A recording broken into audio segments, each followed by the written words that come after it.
aparte de lo que ha explicado en la conferencia, pues podéis consultar este magnífico libro que se llama ¿Dónde estás? Ontología del teléfono móvil, que está en ediciones Barbot, además maravillosamente editado.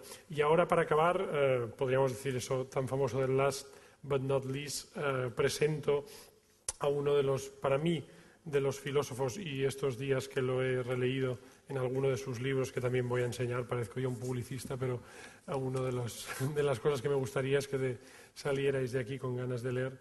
Pues uno de los filósofos más interesantes de la contemporaneidad es Bruce Begu, que es profesor de filosofía en la Universidad de Picardie. Ha publicado muchos libros. Burdeos. De Burdeos, perdón, es verdad, ha cambiado. En Burdeos, y ha publicado varios libros sobre un tema muy interesante, que es la despersonalización y el anonimato a través de las ciudades norteamericanas y a través de una entidad muy curiosa, que es el motel norteamericano. Tiene un libro, yo tengo el que se refiere a las ciudades, que es un análisis filosófico de la vida en Las Vegas, y a partir de aquí Bruce hace un análisis de la ciudad contemporánea, que es Cerópolis, que se ha convertido en un clásico en el estudio de las ciudades. El otro, también editado en Anagrama, es un libro sobre el motel norteamericano y las formas de anonimidad que promueve, que se llama Lieu común, lugar común. Es un libro espléndido, porque además no solamente estamos delante de un magnífico escritor y magnífico filósofo que ha dedicado algunos libros importantísimos a sus filias filosóficas, como Husserl, por ejemplo, sino también a un escritor de una pluma pues tan aguda como, diría yo, como Walter Benjamin, y también de una profundidad, antes lo hablábamos, muy Foucaultiana. Hoy Bruce nos va a hablar de otro tema que nos tocaba. Mauricio nos hablaba de la textualidad y de nuestra comunicación cotidiana, y justamente Bruce nos va a hablar del concepto de vida cotidiana asociado a la tecnología. Por ello hemos titulado Sostenibilidad y Tecnología esta tercera tanda de charlas. Mañana, simplemente recordarlo, porque realmente es muy difícil mejorar este día, pero bueno, vamos a seguir en ello. Vamos a tener 3 charlas de excepción. Por la mañana a las 10 vendrá a hablar de sostenibilidad y ciencia Philip Ball. Por aquellos que queráis venir, es una conferencia, o será una conferencia no técnica, porque Philip hablará de algunos descubrimientos de la física asociados a la política y a la sociedad, a través de un libro que editó hace 2 años y que fue un bestseller científico, pero muy riguroso, que se llama Masa Crítica. Es un libro espectacular. Que no os dé miedo venir, porque no será en absoluto una conferencia técnica. Luego estará, como sabéis, Pistoleto, que es un personaje que no necesita presentación y que también participa en nuestra sección de arte. Y luego también nos ha salido muy francesa esta edición, porque tenemos 3 pensadores franceses magníficos.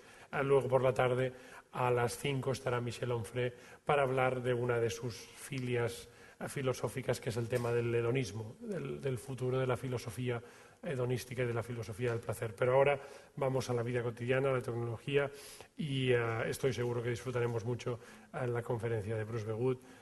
Muchas gracias, Bruce, por venir. Merci.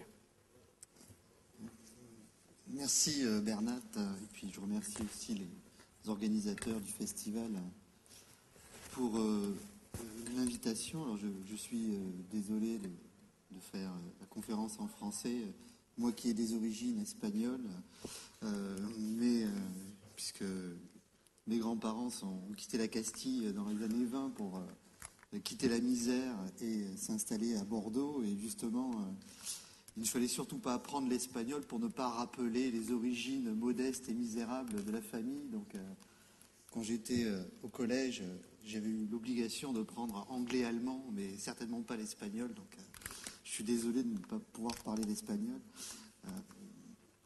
Alors, le thème de ma conférence, c'est le rapport entre la vie quotidienne, ou plus exactement la quotidienneté, qui n'est pas tout à fait la même chose que la vie quotidienne. Disons que la quotidienneté, ce serait la manière dont on vit cette vie quotidienne. Et le rapport entre la quotidienneté, je vais ensuite trouver des exemples contemporains, et l'emprise de plus en plus grande des nouvelles technologies sur cette vie quotidienne et sur cette quotidienneté. Avant d'en venir à ce rapport, l'on va voir assez complexe et parfois conflictuel entre la quotidienneté et la technologie, je voudrais quand même rappeler ou un peu définir ce que je nommerais vie quotidienne, parce que précisément, nous croyons tous savoir ce qu'est le quotidien, puisque nous en avons tous un, mais pour autant, cette évidence elle-même quotidienne du quotidien est peut-être trompeuse, parce que, d'une certaine manière, l'évidence allant de soi de la vie quotidienne masque ce qu'est, à mon sens, l'origine même de la vie quotidienne. Et je dirais que cette illusion de l'évidence, c'est le propre même de la vie quotidienne, de croire que nous vivons dans ce que certains philosophes ont appelé l'évidence naturelle. C'est évident de se lever, de se laver, de s'habiller, de manger, etc. Et ensuite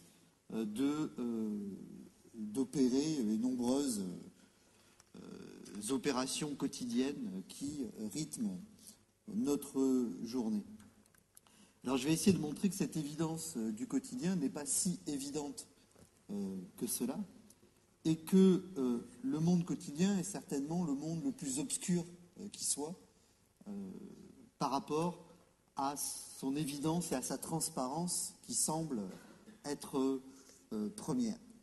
C'est pour ça que, comme le dit un écrivain français que j'aime bien, Georges Perros, ce n'est pas tous les jours que l'on parle de tous les jours. Effectivement, le quotidien n'est pas un objet quotidien de réflexion, puisque l'une des caractéristiques, on pourrait dire, centrales de la quotidienneté, c'est qu'elle ne s'interroge jamais sur elle-même. Donc interroger le quotidien, c'est d'emblée prendre une certaine distance vis-à-vis de cette quotidienneté et jeter un regard qui va troubler l'évidence de cette quotidienneté. Alors pour définir, vous verrez que c'est une définition très large que je vais essayer de préciser, d'améliorer peu à peu. Pour définir ce qu'est le quotidien, on pourrait partir d'une définition relativement simple, c'est ce qui se répète tous les jours. C'est-à-dire l'un des critères de manifestation de la quotidienneté, c'est la répétition journalière. D'ailleurs, le terme même de quotidien, qui a des origines latines, signifie ce qui implique un certain nombre de jours. Quod diebus, un certain nombre de jours. Il est évident qu'une activité qui ne se produit pas tous les jours ne peut pas être dite quotidienne, même si elle est relativement ordinaire, mais elle ne peut pas être dite quotidienne. Donc on va nommer par quotidien ce qui satisfait aux critères de la répétition jour après jour. Et ce qui permet déjà de distinguer, je dirais, le quotidien d'un côté de l'ordinaire de l'autre, avec lequel on le confond très souvent. Et j'insiste sur cette différence entre quotidien et ordinaire, parce que très souvent, on amalgame vie quotidienne et vie ordinaire. Alors que pour moi, justement, la vie quotidienne est la vie la plus extraordinaire qui soit. Elle n'est certainement pas ordinaire.